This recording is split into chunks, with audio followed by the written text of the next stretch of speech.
Hey, what is up, spiritual hooligan? If you're experiencing more negativity than you want in your life, then I hate to tell you this, it's all you. There's nothing in the world that is creating the negativity for you. It is actually your resistance to what is so. My name is Matthew Ferry, and I'm bringing you your daily enlightenment. It's your moment to pause, to slow down, to get connected to enlightened perspectives. I want to help you to quiet your mind and restore your peace. So today we're talking about enlightened perspectives, and we've been doing that now for 10 daily enlightenments in a row. I've just been going through a whole grouping of enlightened perspectives, and enlightened perspectives are the third component of the rapid enlightenment process. So you have one, seeing the drunk monkey and all of its insanity, seeing the drunk monkey's unconscious reflexes. And when you see it, then you don't get pulled into it. Number two, you also need to release your motivation for thinking, which sounds a little absurd to release your motivation for thinking, but I promise you, when you begin to heal the hidden motives to survive, you'll find that the negative chatter in your head can go down to zero. And then number three are enlightened perspectives. That's what we're doing today. And number four is recontextualizing. So you want to think about it kind of like this. Once you have seen that the drunk monkey, that talking in your head, is not your friend, and you have spent time healing the hidden motives, and you've connected with enlightened perspectives, now you have to look into your life. And you have to change the language that you use to describe things such that everything you're describing implies that all is well. That's recontextualization. So we're going to go all the way back now to some enlightened perspectives. And these perspectives specifically muscle test strong on the body. Now, why is that important? Because there are phrases that you say that imply a survival situation. And when you say those phrases, strangely, it weakens your body. It causes your body to fail. So if I put your arm out and we push down on your arm and you made a statement that was survival based, your arm would not be able to stay up. I'd be able to push your arm down and you would essentially be malfunctioning. The statements that I'm going to share with you are the opposite. When you make the statement itself implies that all is well. And strangely, when you imply that all is well, your body is strengthened. So stick with me here. This is really what that means. Do you want to be weakened by what it is that you are saying and thinking, or do you want to be strengthened by what you're saying and what you're thinking? I think you want to be strengthened, because when you're strong, you're safe. And when you're safe, your mind doesn't talk. So it's all mixed together. So here we go. Let's try some of these on. The first one is, it's always me. It's never them. It's always me. It's never them. Now, taking that on is a real pain, because you really do want it to be them. You really do want to subvert responsibility. And there are these perceptual filters that say, Matthew, I have nothing to do with it. It's all that person. They're doing the whole thing. But I promise you that the perspective itself doesn't help you.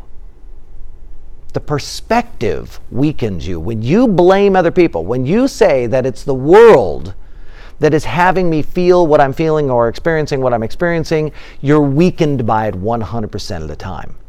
When you imply that it's all me, not me, Matthew, but you, right? When you imply it's all me, you are strengthened by that. It's always me, it's never them.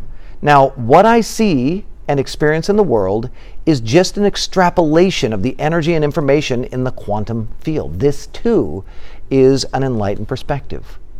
What I see is, and what I experience in the world is just an extrapolation of the energy and the information in the quantum field. I am experiencing my interpretation. I'm experiencing my interpretation. Do you get that? You're not experiencing the world. You're experiencing your interpretation of the world. Number two, even though I know that was a lot of them. Number two, ready? There is no one out there except for the interpretations that I have. This strengthens you. There's no one out there except for the interpretations that I have. If you relate to the people in the world like they are their own separate entity, what happens is you create a separation and you don't acknowledge that we are all one thing expressing itself with infinite variety. And when you don't acknowledge that, when you don't take the time to look at the world through the lens that there is a background field of energy and information that is self-organizing into everything that you see and experience, including you, when you don't take the time to recognize that, it actually puts you into a survival state. What you want to do is operate like we are all one thing expressing itself with infinite variety. Therefore, there is no one out there except for the interpretations that I'm having. Here's number 3. There are no jerks in the world until I show up and label them. There are no jerks in the world until I show up and label them.